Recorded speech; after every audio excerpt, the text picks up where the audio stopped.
Hello बच्चों, मैं नेहा चौधरी रसायन विज्ञान की प्रायोगिक कक्षा में आपका स्वागत करती हूँ। देखिए बच्चों, हम लोग अकार्बनिक लवणों के गुणात्मक विश्लेषण के बारे में पढ़ चुके हैं, जहाँ पर हम लोगों ने अम्लीय मूलकों और क्षारीय मूलकों का परीक्षण पढ़ा। यानी किस तरीके से कोई भी हमें अकार्बनिक लवण दिया जाता है तो उसमें किस तरीके से अम्लीय मूलक को ज्ञात करते हैं और किस तरीके से क्षारीय मूलक को ज्ञात करते हैं। कहने का मतलब है कि अम्लीय मूलकों के लिए हम क्या क्या परीक्षण करते हैं, यानी क्या क्या टेस्ट लगाते हैं, और क्षारीय मूलकों के लिए हम लोग क्या क्या परीक्षण करते हैं, ये हम पढ़ चुके हैं।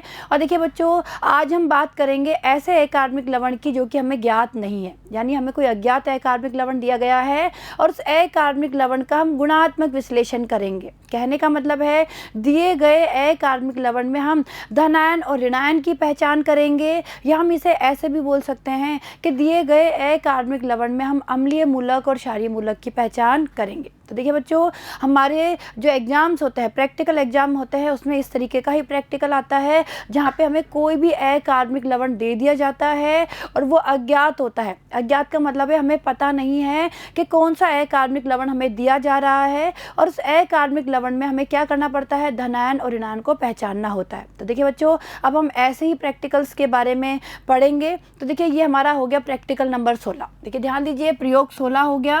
और देखिए बच्चों, प्रयोग 16 है तो इस प्रयोग का उद्देश्य क्या होगा, समझिए। उद्देश्य क्या हो जाएगा, दिए गए अकार्बनिक लवण में एक धनायन एवं एक ऋणायन का क्रमबद्ध विश्लेषण करना। देखिए, ये हमारा क्या हो गया, उद्देश्य। यानी क्या है, कोई अकार्बनिक लवण हमें दिया गया है और अकार्बनिक लवण में हमें धनायन और ऋणायन को पहचानना है, यानी उनका क्रमबद्ध विश्लेषण करना है।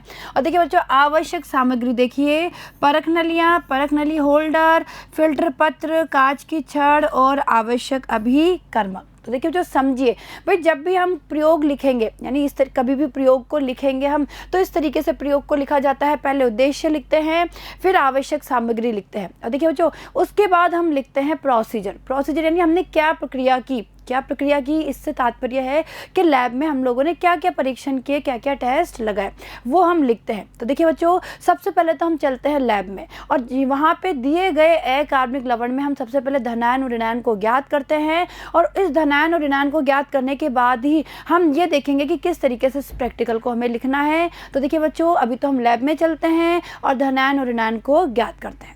ठीक है, तो चलिए लैब में।